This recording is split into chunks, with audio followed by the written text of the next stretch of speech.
बुद्धाय साथियों साथियों इस वक्त मैं गुजरात के पंचमहाल और पंचमहाल के लूनावाड़ा डिस्ट्रिक्ट के खूबसूरत वादियों में घूम रहा हूँ। बहुत सुंदर नज़ारे हैं यहाँ पर, जैसे गुजरात का कश्मीर हो। मैं अमूमन यहाँ कई बार ड्यूटी करने के लिए आता हूँ और जब जब आता हूँ मन बड़ा प्रसन्न हो जाता है और डॉक्टर बाबा साहब अम्बेडकर के प्रति कृतज्ञता से भर जाता है।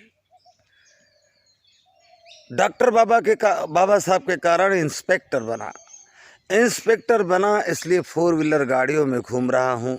गुजरात के धरती के कोने कोने का दर्शन कर पा रहा हूँ, क्योंकि बाबा साहब ने हमारे मुक्ति के रास्ते खोले।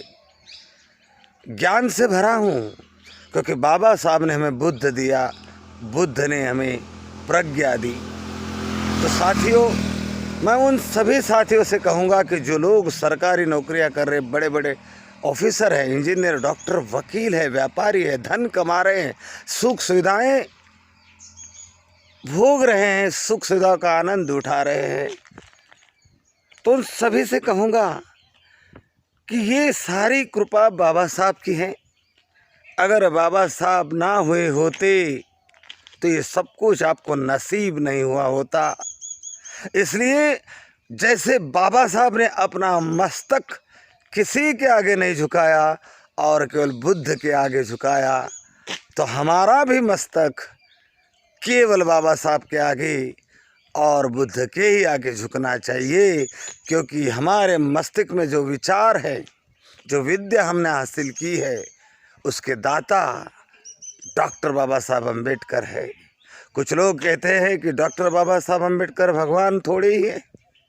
साथियों, सही कह रहे हो, डॉक्टर बाबा साहब अम्बेडकर भगवान नहीं हैं, क्योंकि वे तो भगवान से भी बड़े हैं।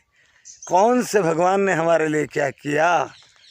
किस भगवान ने हमारे तरफ करुणा के हाथ बढ़ाए? किस भगवान ने हमारे आगे मैत्री का हाथ बढ़ाया? किसने हमें अंधेरे से दलदल से उठाने का काम किया? किसी ने नहीं किया। 33 करोड़ देवता जो नहीं कर पाए, वो अकेले डॉक्टर बाबा साहब ने किया। तो बाबा साहब ही हमारे लिए भगवान हैं, सब कुछ है।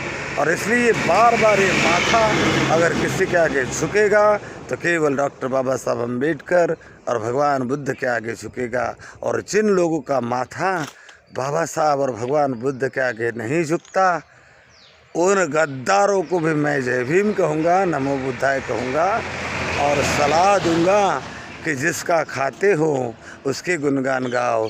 खाते बाबा साहब के हो और गुणगान किसी और का गाते हो, शर्म मानी चाहिए आपको।